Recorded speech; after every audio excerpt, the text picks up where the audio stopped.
ஒரு பக்கம் இப்போ நாகர்கோவில் சபரிவர்மன் அதனுடைய வழக்கெல்லாம் பார்த்துட்டு இருக்க நிலையில் இப்போ அடுத்தபடியாக மடப்புரம் அஜித்குமார் வழக்கு தொடர்பான ஒரு அப்டேட்டை பார்க்குறோம்.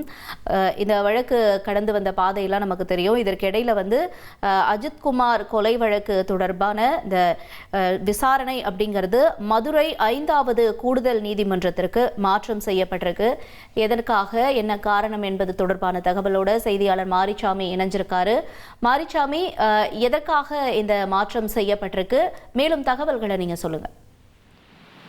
மடப்புரம் அஜித்குமார் கொலை வழக்கு, இந்த கொலை வழக்கை சிபிஐ விசாரித்து வருகிறது. இந்த சிபிஐ தாக்கல் செய்த கூடுதல் குற்றப்பத்திரிகை தொடர்பான வழக்கு விசாரணையை மதுரை மாவட்ட 1வது நீதிமன்றம் மதுரை மாவட்ட 5வது நீதிமன்றத்திற்கு 5வது கூடுதல் மாவட்ட அமர்வு நீதிமன்றத்திற்கு மாற்றம் செய்யப்பட்டிருக்கிறது.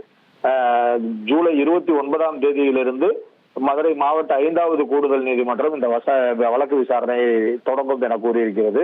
இந்த வழக்கு விசாரணை அதாவது நடைமுறைப்படி மதுரை மாவட்ட 1வது நீதிமன்றத்தில் விசாரணையில் இருக்கும். 1வது நீதிமன்றத்தில் அதிக வழக்குகள் விசாரணையில் இருப்பதால் இது கமிட்டல் என்று சொல்லக்கூடிய அந்த வழக்கு விசாரணையை வேறு ஒரு நீதிமன்றத்திற்கு மாற்றி விடுவார்கள் நீதிபதி எதற்காக என்றால் அந்த வழக்கு விசாரணை அந்த நீதிமன்றத்தில் அதிக விசாரணை இருக்கும் பொழுது கமிட்டல் செய்து மதுரை மாவட்ட 5வது கூடுதல் நீதிமன்றத்துக்கு மாற்றி இருக்கிறார்கள்.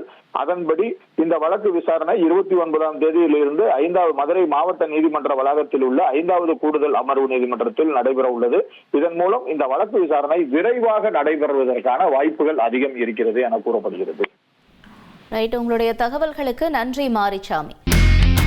இனி செல்லும் இடமெல்லாம் செய்தி. தந்தை டிவியின் வாட்ஸ்அப் சேனலை ஃபாலோ பண்ணினா செல்ல இருக்கும் இடமெல்லாம் செய்தி. இதோ QR கோட், இப்பவே ஸ்கேன் பண்ணுங்க, ஃபாலோ பண்ணுங்க.